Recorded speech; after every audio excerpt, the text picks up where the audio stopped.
Ini juga tentu saya ingin tambahkan teman-teman berhubungan dengan masalah rumah ini, baik itu kontrak, baik itu kos ataupun sudah punya rumah sendiri, usahakan jangan pernah ada hal-hal yang bisa membuat malaikat tidak masuk atau bahkan doa kita tidak mustajab. Ya seperti adanya patung di rumah, adanya lukisan. Lukisan ini fokus kepada manusia, hewan ataupun ada orang yang menggambarkan jin, syaitan atau malaikat yang digambarkan laki-laki bersayap misalnya. Ini semua dilarang. Jadi masuk dalam larangan Nabi SAW yang berbunyi dalam hadis Bukhari, rumah yang di dalamnya ada patung, ada anjing tidak akan dimasuki oleh malaikat. Maka ini harus dijaga supaya salam kita bermanfaat, ya, doa-doa kita dalam rumah juga bermanfaat, maka tentu saja kita harus hindari ini. Nabi SAW pernah mau masuk rumah, lalu beliau temukan ada anjing depan rumah. Lalu beliau berdiri sebentar sambil anjing tersebut diusir. Pada saat sudah pergi Nabi SAW masuk, Aisyah tanya radhiyallahu anha, ya Rasulullah, kenapa tadi anda tertahan, tidak langsung masuk? Kata Nabi SAW, tadi bersamaku Jibril dan Jibril tidak mau masuk ke dalam rumah karena ada anjing tersebut. Ya, berapa banyak umat Islam yang tidak faham masalah ini. Maka kalau ada lukisan berhubungan dengan misal di meja makan, lukisan buah-buahan, tidak ada masalah. Atau kita lukisan mobil, lukisan gedung-gedung, ya, atau pantai tapi tanpa ada hewan, tanpa ada manusia, ini semua tidak ada masalah. Tapi kalau sudah masuk ke masalah adanya tadi gambar-gambar ini maka dilarang karena tidak akan masuk ke dalamnya malaikat-malaikat.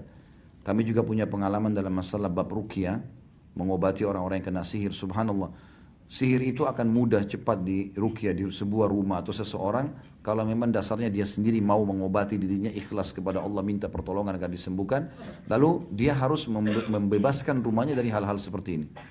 Termasuk di sini teman-teman sekalian foto. Masalah foto ini khilaf di antara ulama masalah boleh atau tidak bolehnya. Tapi kami termasuk berpegang pada pendapat yang membolehkan kalau foto.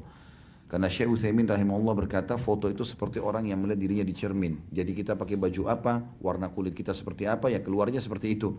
Cuma ini pun dianjurkan untuk tidak dipajang. Karena larangan hadis yang menyebutkan tentang malaikat tidak masuk dalam rumah adanya gambar atau patung yang dipajang. Jadi kalau ada keperluan kita taruh di album, taruh di handphone, ya penting. Yang kita simpan di tempat-tempat yang tidak bukan untuk dipajang. Ada orang banyak masuk ke rumahnya semuanya foto. Nah ini termasuk subhanallah. Beberapa kali kasus ruqyah yang dilakukan oleh beberapa teman-teman praktisi lapangan ini, itu bermasalah rupanya. Jadi makanya sudah dengan pengalaman-pengalaman ada disuruh turunkan semua gambar-gambar itu, kemudian di ruqyah itu efeknya jauh lebih besar. Jauh lebih besar. Baru dibacain beberapa ayat sudah kesurupan, sudah muntah, sudah segala macam. Tadinya kalau ada gambar atau foto enggak sama sekali. Nah, makanya juga termasuk berhubungan dengan masalah rumah supaya apa yang kita amalkan dari sunnah-sunnah Nabi SAW itu bermanfaat. Rumah itu makin bersih, makin bagus, ya, makin disukai oleh Allah SWT. Dan ingat juga merapikan rumah, membersihkan rumah bagian dari sunnah Nabi SAW. Ya, dalam hadis dikatakan Inna Allah jamilun yuhibbul jamal. Allah indah, ya, maksud makna dalam masalah indah ini adalah bersih, rapi dan menyukai semua itu. Makanya kita lihat surga yang dijanjikan digambarkan istana yang mewah, kebun-kebun yang lebat dan rapi, permadani, dipan-dipan, bantal-bantal. Surah Al-Waqiah, Surah Ar-Rahman menjelaskan semuanya indah. Bidadari, bidadara digambarkan seperti intan, seperti yakut. Luar biasa gitu menggambarkan. Dan memang itu ajaran Allah Subhanahu wa taala kepada nabinya Muhammad sallallahu alaihi wasallam. Kalau tempat kotor, ya maka disukai oleh syaitan. Syaitan itu melihat tempat bersih teman-teman, tempat wangi itu seperti kalau kita melihat tempat yang jorok. Dia justru suka. Makanya rumah-rumah yang tidak dihuni, rumah tua, memang ada syaitan. Memang dia suka dengan tempat-tempat seperti itu.